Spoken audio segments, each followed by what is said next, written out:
एक सहेली ने दूसरी सहेली से पूछा, बच्चा पैदा होने की खुशी में तुम्हारे पति ने तुम्हें क्या तोहफा दिया? सहेली ने कहा, कुछ भी नहीं। उसने सवाल करते हुए पूछा कि क्या ये अच्छी बात है? क्या उसकी नज़र में तुम्हारी कोई कीमत नहीं? लफ्ज़ों का ये जहरीला बम गिराकर वह सहेली दूसरी सहेली को अपनी फिक्र में छोड़कर चलती बनी। थोड़ी देर बाद शाम के वक्त उसका पति घर आया और पत्नी का मुंह लटका हुआ पाया। फिर दोनों में झगड़ा हुआ, एक दूसरे को लानतें भेजी, मारपीट हुई और आखिर पति पत्नी में तलाक हो गया। जानते हैं प्रॉब्लम की शुरुआत कहाँ से हुई? उस फिजूल जुमले से जो उसका हाल चाल जानने आई सहेली ने कहा था। विकास जी ने अपने जिगरी दोस्त पवन से पूछा, तुम कहाँ काम करते हो? मनोज जी, फला दुकान में। विकास जी, कितनी तनख्वाह देता है मालिक? मनोज जी, 18,000। विकास जी, 18,000 रुपये बस? तुम्हारी जिंदगी कैसे कटती है इतने पैसों में? मनोज जी, गहरी सांस खींचते हुए, बस यार क्या बताऊं, मीटिंग खत्म हुई। कुछ दिनों के बाद मनोज जी अब अपने काम से बेरुखा हो गया और तनख्वाह बढ़ाने की डिमांड कर दी, जिसे मालिक ने रद्द कर दिया।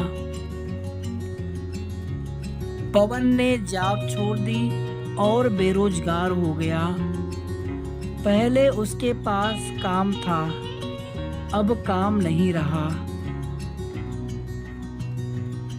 एक साहब ने एक शख्स से कहा जो अपने बेटे से अलग रहता था, तुम्हारा बेटा तुमसे बहुत कम मिलने आता है, क्या उसे तुमसे मोहब्बत नहीं रही?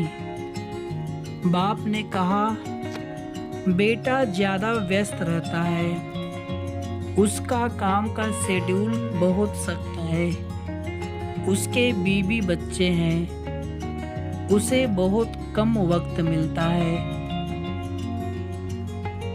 पहला आदमी बोला, वाह,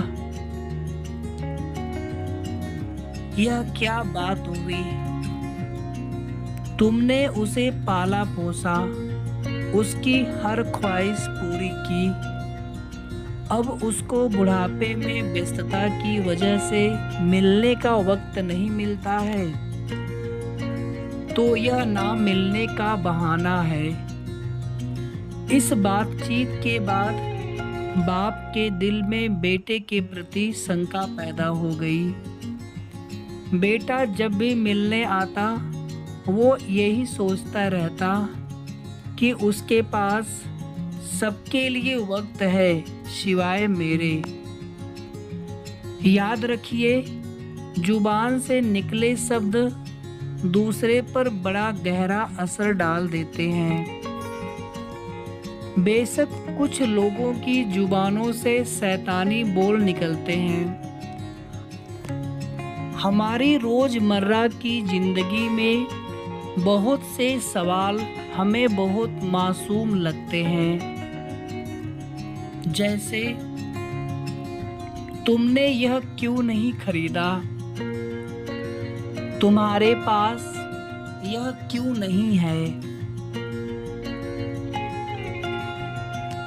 तुम इस शख्स के साथ पूरी जिंदगी कैसे चल सकती हो?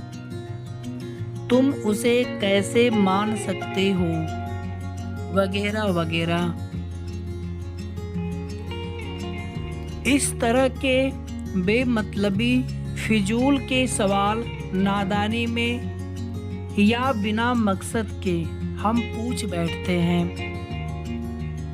जबकि हम यह भूल जाते हैं कि हमारे ये सवाल सुनने वाले के दिल में नफरत या मोहब्बत का कौन सा बीज बो रहे हैं। आज के दौर में हमारे इर्द गिर्द समाज या घरों में जो टेंशन टाइट होती जा रही है, उनकी जड़ तक जाया जाए तो अक्सर उसके पीछे किसी और का हाथ होता है। वो ये नहीं जानते कि नादानी में या जानबूझकर बोले जाने वाले जुमले किसी की जिंदगी को तबाह कर सकते हैं। ऐसी हवा फैलाने वाले हम ना बने। बातें अच्छी लगी हो तो वीडियो को शेयर करना ना भूलें। वीडियो को आप सभी प्लीज़ लाइक भी कर दीजिएगा। और इसी तरह की अच्छी अच्छी कहानियाँ सुनने के लिए अगर आपने अभी तक चैनल को सब्सक्राइब ना किया हो तो ज़रूर सब्सक्राइब कर लें। और जो भी हमारे चैनल पर पहले की कहानियाँ पड़ी हैं, आप उन्हें भी जा कर के ज़रूर सुनें।